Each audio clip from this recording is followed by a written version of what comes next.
All right. Wayward Souls at the Double Tap In, episode 3. We're really killing it. Moving right along. Flying by.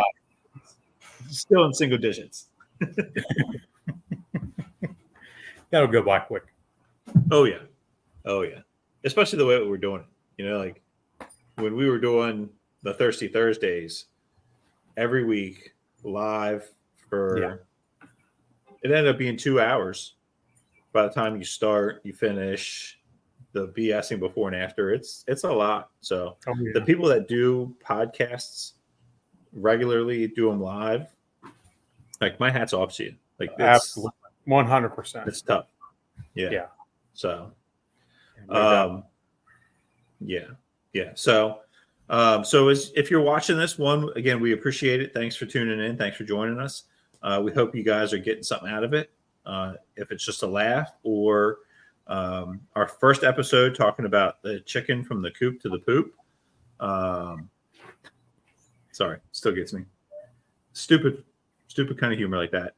Our last episode was the original airing of the grievances, the shipping shit shows and the U.S. Postal Service nightmares and FedEx nightmares. So again, we're still waiting. If you guys have any experience or you have some answers for us, please reach out. waywardsouls88@gmail.com is our email. So again, if you guys have something, send it to us so we can read it and put it online. And if you can send us a video, we'll just play it. That'd be easier. So today, last show we talked about our next show was going to be brisket. So today is all things brisket. And like Mike said, most people think that's the nightmare of cooks, the big beef to stay away from. But I tell you, when I first started, Mike, and we were going back and forth about it, and the brisket was the first thing that I did. And then I talked to you about doing a pork butt. I thought the brisket was easier. And now come to think of it, they're both easy. It's no big deal. So I think people get intimidated with the brisket because it's just so expensive. Yeah. And they don't want to wreck a $100 piece of meat. Yeah. So, which is fair. Yeah. Yeah, absolutely. Which is fair. Yeah. Absolutely. And there's so much hype around a brisket. Oh yeah. Yeah. Like you've had bad brisket, but most of the time, if people are willing to make brisket and they're willing to serve it to other people, it's not bad brisket. Yeah. Oh yeah, for sure. For sure. And the other thing, and I think we talked a little bit about this, our first show, talked about chicken. I found that the bigger the piece of meat, the easier it is to cook. 100%. It takes longer. But instead of worrying about a chicken breast or a small piece of I'm even going to say like a tomahawk steak. If there go the boys, go get them, brothers! Woo woo! If you're doing a smaller piece of meat like that, like your tolerance for what your temperature has to be is so much smaller than if you have a giant hunk of meat that you throw on there. So so it'll, as we get into this, it'll be a great conversation. I'm always interested to hear, because in our conversations, there's a lot of conversation and there's a lot of talk of, hey, watch this, don't do that, do this, do that, blah, blah, blah, blah, blah. Well, again, in a general conversation, hopefully we, again, going from how do you pick yours out to trimming, to seasoning, to cooking, wrapping, slicing, whatever, all that kind of shit. I'm interested to hear, because again, I know there was something I took away from last time, and there's definitely gonna be something I take away from this. So let's talk about size, because size matters, and I know you have a size story when it comes to size mattering. So, what was your first brisket like? The first brisket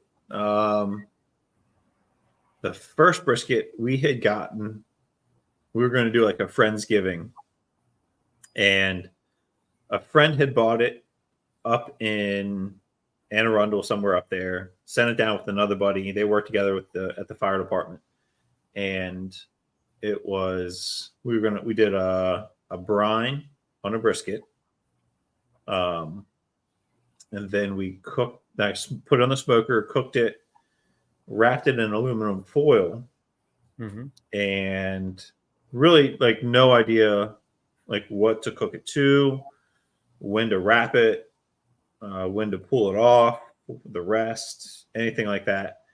So we cooked it again. I don't even know what we cooked it to. And then after that, we took it over to a buddy's house while we're making the rest of the sides to go with the brisket. We put it in the oven at what I thought was low. Ended up being like 300 degrees while we're finishing the mashed potatoes and everything else to go with it. And we pull this thing out, and it is just not good. Like there's no other, like there's at this point, thankfully having cooked some other briskets since then that were much better. Like it's blocked all of that out. That was my very first brisket. Yep. I did another one. We did all kinds. We had a backyard. We called it a backyard barnyard blowout. So we did brisket. I did a little piece of brisket. We did ribs. Somebody brought over some ribs that he was really good at cooking. Did some chicken wings. I'm trying to think if we did anything else. I think that was it. And it was the Food Lion little square piece, like maybe 1 pound piece of brisket. And again, still really no idea how to cook it, but put it on there. And I think I cooked it like a steak, like 140, 145, something like that. And it might not even have gotten that hot, and pulled it off. And again, everybody else is like, oh, this is so good. It's like, okay, it's good. And I don't know any different. And then I think we started talking more about how to cook a brisket. And that's when things changed. That's when, like, that's brisket now that I remember. The peach paper, knowing what to cook it to and when to wrap it, all that kind of stuff. But that was my first experience with brisket. And since then, it's been night and day. So yes. So size matters. And you have a 1 pound brisket versus a 15-pound brisket. Your 1 pound brisket is not going to contain the fat that you need, because fat is flavor. And you're going to end up with a dry, tough, nearly inedible, unless you slice it super thin, piece of beef. So when folks ask me what kind of brisket should they look for, I'm not going to send them for a 20-pounder, but typically I want to tell them 11, 12, 13 pounds in that range would be a good starter brisket. Take a gander at it.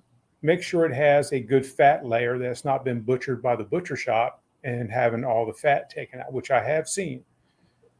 You want a decent fat content. You're going to lose 50% of your weight during the cooking process when that fat starts rendering out. And again, fat's flavor, so you are going to lose some of that, but it's going to make that piece of meat nice and juicy.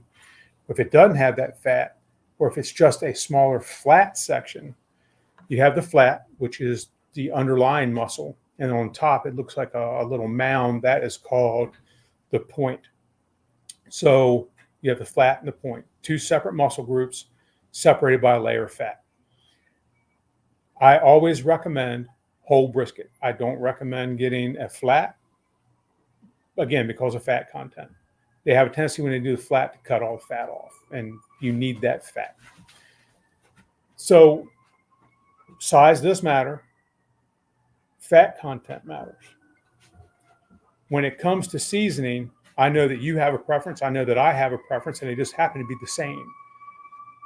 Simplicity is best. Salt, pepper, a little garlic, a little onion, and garlic powder, onion powder. And that to me just makes that beef pop. And it is, can you hear that? The brothers are going by, man. Gotta love it. Love that sound. Where are they going? Medical assist? It's probably a patient lifting. Third due ambulance call. electrical hazard. Eh, So it's pay attention to your brisket. Don't over season it. And nice layer of kosher salt, a coarse ground black pepper, give it a nice coat, and don't cake it on. Just nice even coat of seasoning, and then it's going to be really hard to mess it up. So I know it's intimidating. Once you do it, you're going to sit back and go, that was shit simple. Why in the hell did I worry and stress and do all this over a brisket? And it's going to become your number one go-to piece of meat when you want to impress everybody. Because everybody's going to go, oh, brisket, oh, it's, yeah. Because it's just that damn good. Take care of it. It'll take care of you. Piece of cake. And like you were saying, once you cook your first one, you'll realize how easy it is. Yes. And you'll make them frequently if you can eat that much. Yep. So no doubt. One of the things I always see a lot of people talking about is, here we go again. This is a traffic accident at Walmart. Oh, that's got to be bad. Yeah, right. Got to be bad. So one of the things that I always see a lot of people talk about, and a lot of scrolling and through my social media, is the trimming of a brisket. Now, I'll go back, I'll get home, I'll take my brisket out, find that hard fat, trim that off, and then leave probably 1/4 of an inch, maybe a little bit more across it for the most part.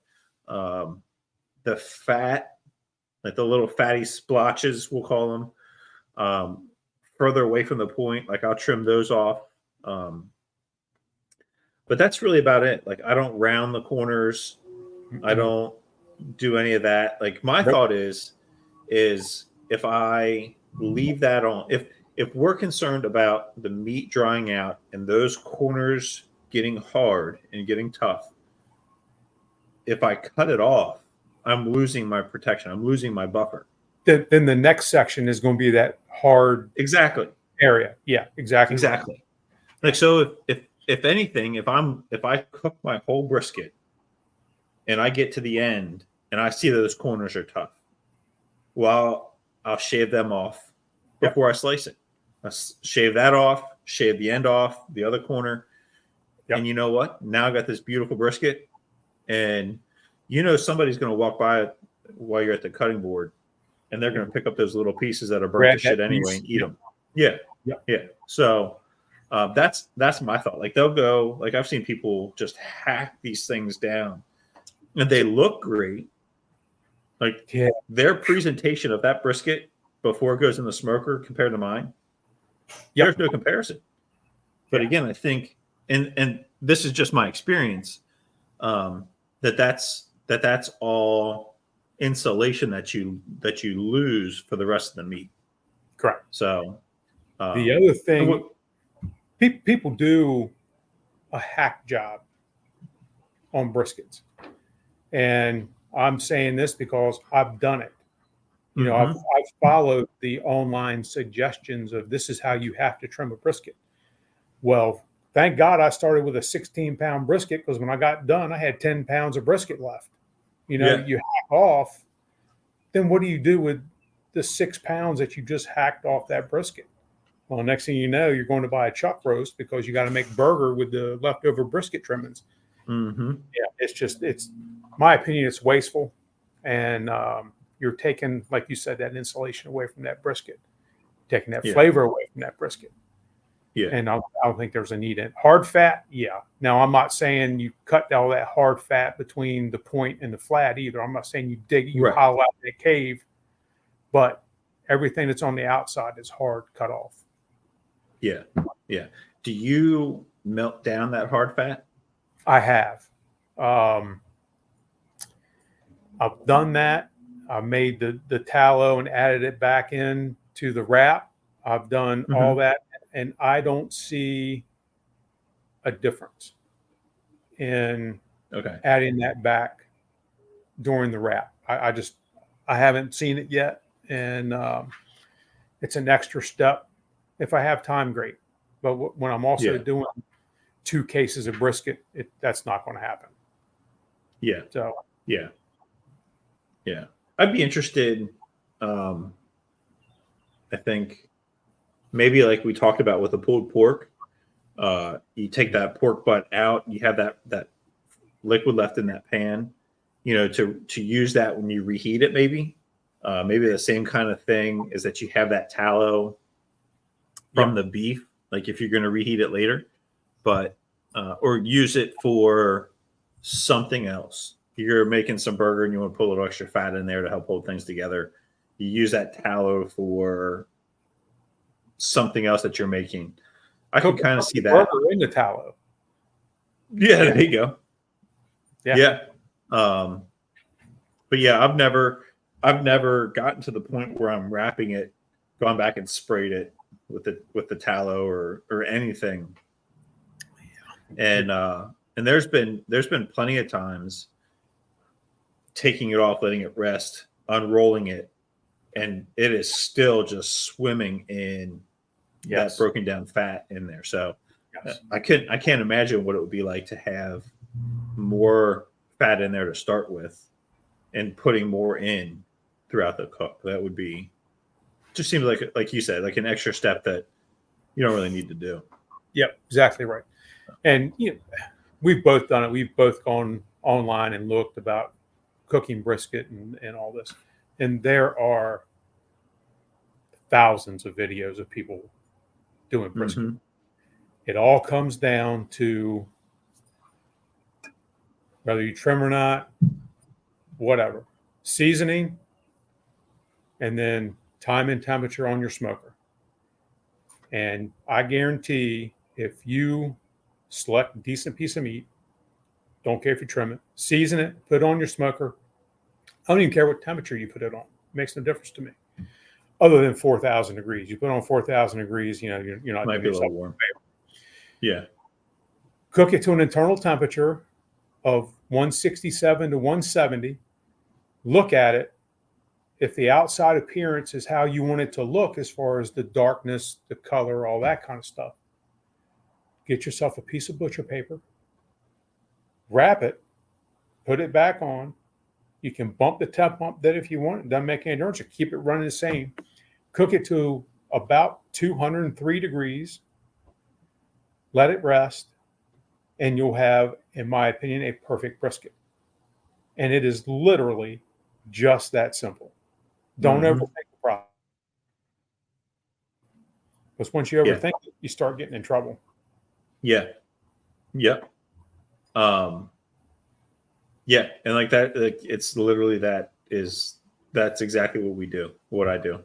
The only other thing that is kind of, I think makes people a little wary is the length of time that it takes. Mm-hmm. Like there's you for a 15-pound brisket, like you're looking at every bit of 12 hours. Yes. And that's at I run everything at 225. Chicken, ribs, pork butts, brisket. It's all 225. Like I said last time with the pork butt, if I know I've got some extra time, I'll start it off at like 165. Something a little lower, get more smoke build up, and just make it as smoky as I can in there. And then once it's time, and I've used that time, kick it up to 225 and let it go. And again, cheating with the pellet smoker, I load the pellets up. I can watch it on my phone, and I'm off doing something in the house. If I got to run somewhere where I know I'm not going to be gone for a stupid long amount of time, I go do that, and come back and like it's not a problem. It's again stupid simple. Yes. So I know we talked about this last show, but I'm gonna ask again. And I don't use it on my brisket binders. What have you seen people use for binders on brisket? Everything from, again, mustard on brisket. mayonnaise on brisket. I've seen them spritz all sorts of beef broth concoctions and to hold the seasoning on the meat. So here's my take on that. It comes cryovac. Inside that cryovac, everybody goes, "Oh, that's blood. That's this." I've even seen people rinse it off. Well, it's not blood. It's myoglobin. That's tacky. That can stay. It's perfectly fine, and that is my binder. That's what I use to ensure that my seasoning sticks to my meat, and haven't had an issue yet. And I look at it a couple different ways. I don't want to put an extra layer between the meat and the seasoning. I want the seasoning right on my protein. And I know some folks who swear that they get a better crust, a better bark, whatever you want to say, when they use a binder. And I can see that happening because what they're getting as the bark is the binder that is doing whatever it does, to make it. And if it's an appearance thing, hey, if you like it, that's great. Smoked meat, do what you do. It's not my cup of tea. Yeah. Like I said, I've done it for chicken, turkey, pulled pork, or not. Yeah, pork shoulder, pork butt. But I haven't done it on brisket, and I've seen people use hot sauce. There was another one where they used like a pickle relish. And again, I think like you said, it just creates another space between your meat and your seasoning. And talking about that, the meat to seasoning thing, something I found through experimenting through all of this is, again, the amount of meat that you're cooking. So again, say 15 pounds, the surface area that you're putting that seasoning on is still small in comparison to the surface area of the meat once you cut it. So what am I saying? What am I getting at here? Is that if you're putting something between that, you're adding a layer, you're adding something else in there that is going to separate your seasoning and your spices from your meat, you're losing the spice or the flavor that you're intending for that meat. Correct. And it's also like you can go crazy with your spices because it's such a big piece of meat that now if you are getting a piece of meat that's from the middle of it, like the only little bit of seasoning that you have is top and bottom. Is the edge. Is the very edge of your slice of meat. Yep. So, and now you add something else in between there, you're layering it, and I don't know. Yeah, it just seems like, seems like something that could potentially take away as opposed to for sure adding to it. Again, and this is not throwing any shade, not throwing any hate at people that use binders with their brisket. I mean, you do what you do. It's just something that I don't do. And I've played with it. I've used mustard. I think I used like the yellow mustard, and then I've used like a spicy brown mustard or a Dijon or something. I can't remember what else I used. And just haven't found the need. Haven't found a difference. Right. So yeah, and that's pretty much what I've found. Because I started out following several Myron Mixon for one, with using his method and binders and all that stuff, and I just don't see the benefit in it. So, do you want to get into what everybody wants with a brisket, and that's burn in? Oh yeah. So people always ask, well, can you do a whole brisket in burnt ends? Well, no, not really, because the burnt end portion that everybody talks about and that everybody wants is from the point. You have to separate the flat and the point. You take the point, and that is the fattiest portion of the brisket. Being the fattiest, it is the most flavorful. And basically you cube that up. Now, I've seen people do it from the get-go. They've separated it right off. And I've seen people cut it at the 167 to 170 mark. And I have seen people fully cook the brisket and cut it off and cube it up and continue the process from there. I've done it from the 167, 170 point and from the finish. I've never done it straight off the rip, simply because I need that extra protection of the point on the flat so it doesn't dry the hell out. And I think I prefer finishing the brisket, slicing the point off and cubing it and going from there, because you're done at that point.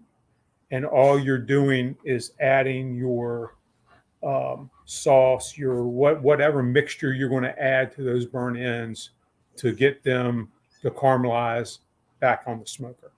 So what it is you basically cube up the point into, it can be an inch, inch and a quarter cubes. Put them in a pan, add some butter, some brown sugar. If you want to add sauce to it, that's fine. Mix it all up, pop it back in the smoker, and let that concoction caramelize. The meat is already fatty and juicy and just absolutely delicious. And all you're doing is adding a little bit of sweet, a little bit more fat to it, and it actually sends it over the moon. It is absolutely heavenly when you get it done right. When it's perfectly caramelized, a little bit tacky to eat, all that. There's nothing better than that. And I wish you could do a whole brisket that way, but the rest of it just doesn't have the fat to support that kind of thing. So have you done them? I have not. Yeah, no. They are. And we discussed, I can't remember if we were on or offline, but we discussed poor man burn ends. Mm-hmm. And people take a chuck roast and do the same thing. Well, like we were saying earlier, a chuck roast anymore is even more expensive than a brisket. So why am I going to call it poor man burn ends? But you can do a whole chuck roast in poor man burn ends. And there's plenty of fat there. Yeah, plenty of fat. And it's good. I'm not saying it's brisket good, but it's still good for sure. I've also done it with pork belly. And I know you're a big pork belly fan, and that might that'll be another episode coming up when we get into pork belly and doing all that sort of stuff. Yeah, I think pork belly is going to get its own. It's going to have its own show. It might even be the things that you can do with a pork belly. It might be a 2-show special. Yes. Yeah, I agree. I agree with that for sure. Yeah. But so when we were discussing the pork butts and all that stuff, what do you do with the leftovers? And when you cook a slab of meat that big, there's going to be leftovers. There's going to be leftovers. Give it away. Yeah. So how do you handle yours? Yeah. So let's first, before we get there, let's talk about slicing our brisket. Because you slice up to the point in one direction, and then at the point you go perpendicular.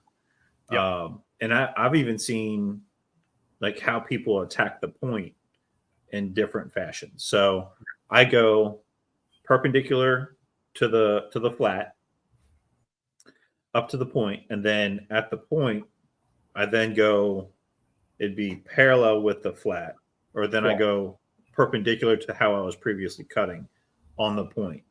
Now I've seen people take the flat or the point, cut it in half, and then like basically cut out, or start on one side and work their way across. So, and that's still one of the things that I kind of struggle with. I can slice the flat just fine. Yep. But getting to the point, it's always kind of a shit show from there. Again, it's cooked to a point where it's falling apart.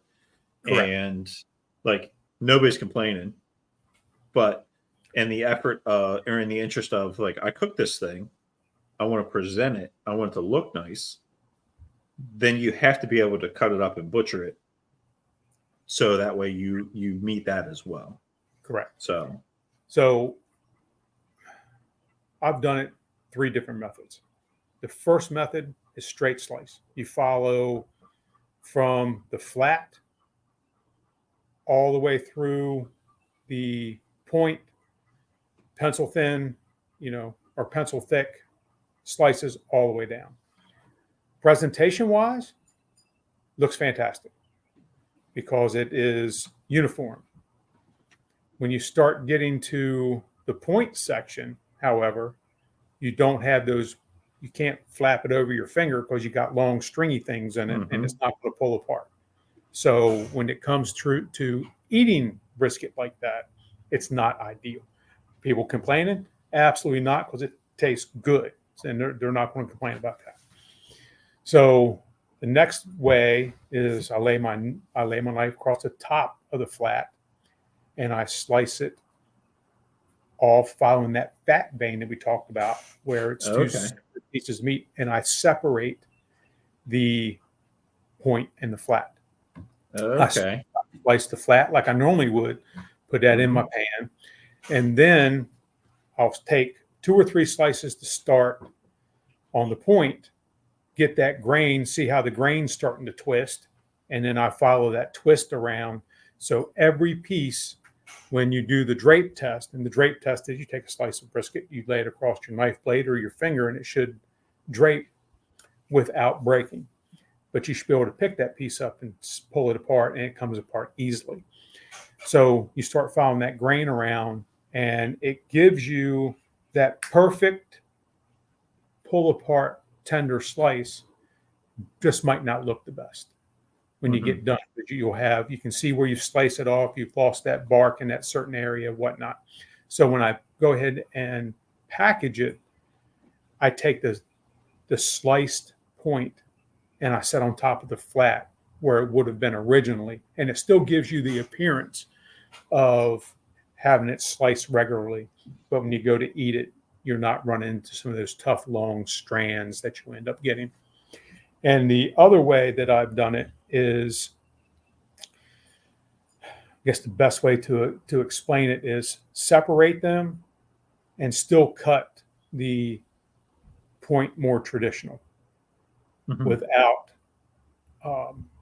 rotating it around. I just turn it perpendicular and slice it that way and not really worry exactly how the marbling falls or the grain falls of the meat. And it turns out just fine. Then same thing, pick it up and set it back on top. It's all fine. You'll still get some long stringy pieces in that, but nothing like you do if you just cut it traditionally. Yeah. So after I get it cut up, the leftovers, we keep some in just a little Tupperware that's going to go in the fridge so I can eat it the next couple of days. And then right now, we're just doing like the Ziploc bags, sucking the air out of those, and we'll freeze them. Yep. I was just telling Rachel, for what we're trying to do as far as the budget and, being frugal with our food and all that kind of stuff, like it would really benefit us to get a vacuum sealer. Yes. And in that case, we would vacuum seal up like little individual portions of it and chuck that into the freezer. So that's what we're doing with the leftovers of our brisket. What are you doing? So I am vacuum sealing 1 pound bags. And same thing as the episode we did with the pork butt. I sous vide it to heat it, to bring it back up to temperature. And it's in the, when you get done wrapping or unwrapping, I'll take the paper, wring it out, get all that juice out. And then as I pack it, I'll add a ladle full in there and vacuum seal it. So it has the juice in it. Now, and here's where people also make a mistake. They'll slice a whole entire brisket. Now, I do it for service because that's what people want. They're feeding a lot of people.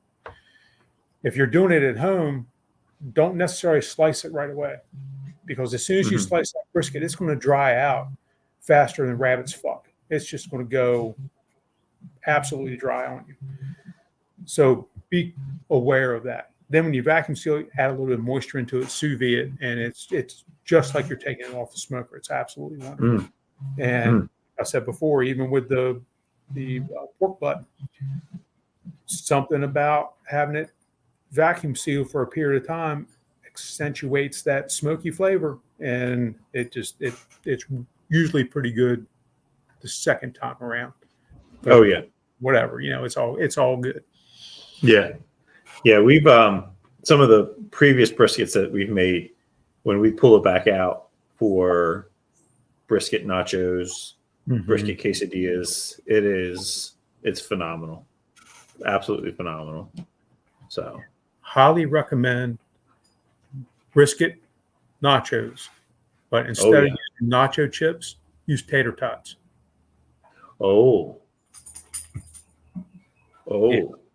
Yeah. Wow. Yeah, make a fat boy sing. I think I just came. Yeah. The plants definitely did. Yeah, for sure. Watch it going through. It's insane. Absolutely. Wow. Yeah. Yeah. I feel like you could like you could do pulled pork nachos with tater tots. Yes. Like really any kind of nacho at this point. That's what started it for me, was pulled pork. Pulled pork nachos using the tater tots. And I said, well, shit, I can do it with chicken. I can do it with the brisket. I can do it with all that. Yeah.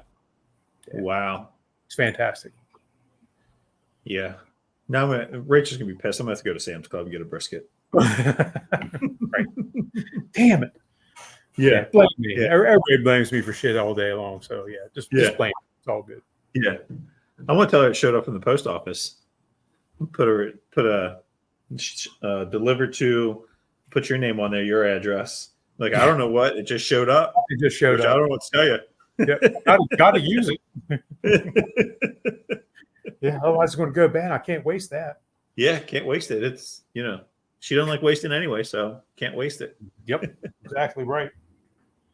So any other tips or tricks or little pearls on brisket before we wrap this up? Yeah, the biggest thing that I can tell people is just fucking do it. Don't overthink it. Just do it. Go buy one, splurge. It's going to be fine. Just do it. Yep. You'll be surprised. I couldn't agree more. Yeah. Yep. It's the same thing with, for a long time, I'd look at those prime rib roasts in the store and think prime rib, like, holy cow, what if I fuck it up? Like, what if you don't? Like, that's more likely what's going to happen is you're not. Exactly right. The same, and it's the same thing with a brisket. Don't go get one. Don't get a flat. Get the whole brisket, a whole packer brisket. Get the whole thing.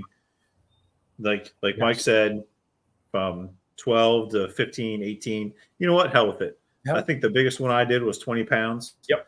It took forever. And you know what? At the end of it, it was fantastic. But, yeah. Exactly right. Yep.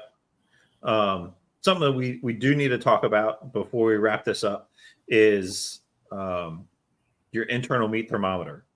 You have to get a good one. And by good, I mean something that's accurate. You don't have to break the bank, but that I think has been the biggest improvement, the biggest game changer for my cooking game, regardless of smoking meats, regardless of anything else. The biggest game changer for me has been getting an internal meat thermometer that I can Bluetooth to my phone. I can set it. I can have it send me alerts. I also have an instant read one to double check it. But as long as you're watching your temperatures, you're watching your temperature of the smoker, it's not going to be bad. No, it's not going to be bad. Nope. So you mentioned that internal meat thermometer. The biggest improvement I have made in my cooking in general has been using that internal probe. And for example, when I cook a piece of chicken in my oven, I use it because it gets to that perfect temperature. You don't overcook anything, and it is absolutely perfect. My meatloaf, I thought my meatloaf was good. Not until I started using that probe, because I cook it to 165 and I stop it. It's never overcooked. It's cooked perfectly. It's that next elevated level that we all look to have. Yeah. Yep. So if you're taking anything away from this episode, and sorry folks, we're running a little long here, but with brisket, it's brisket. You know, we talked about how simple it is, but there are some things to consider. So it is gonna run a little longer, and take your if you're gonna take advantage of something, get as much information as you can. But at the end of the day, low and slow, 167 to 170. Pull that puppy off there, wrap it, put it back on. Hell, you can even put it in your oven. At this point, all you need is the 100%. All you need is heat. And as much as wood is these days, don't waste the wood and don't waste the pellets. Right. Yeah. And then let it rest. Let that puppy rest as long as you can. It's going to be hot for a long time. Yeah. So pull it out, let it rest. Once that's done, cut it like we talked about. There's a couple of different ways, but cut her up and enjoy it. And you're going to have to beat the people back standing next to you trying to get pieces as you cut it. So that's fact. Yeah. So coming up, what do we got coming? We're going to have another airing of the grievances because I thought that was fun. And you know what? Fuck them, because we can. Right. It's our show. So again, if you have something to put into the airing of the grievances, Wayward Soles 88 at gmail.com. WAYWARDSOLES 88 at gmail.com. Send us your grievances, and we will, if we get a couple of them, we might have to call through them. If not, we'll get them on here as best we can. After that, we're gonna be back to smoking. I was just telling Mike either before this show or before the last show, we're gonna need to talk about cleaning our grills, because mine is disgusting. And it's the not so fun part of smoking, but it's still vitally important. That, and then during this show we talked about pork belly, which that could be 2 shows in itself. So we got a lot coming up. We're gonna hope you guys are really enjoying the show. If you're listening to us on Spotify or wherever you're listening to us, make sure and you have an idea, reach out to us. We want to know what you want, what you think, what you want to hear. If you want to come on the show, again, let us know. There's space. I think we can host up to 20 people at a time on this thing. So maybe that would be fun. Yep. Do like a round table of smoking. That'd be cool. So that's that. Episode 3 is in the books. Brisket, baby. Thanks for coming. Thanks for joining us. We hope you enjoyed it, and we'll see you next time.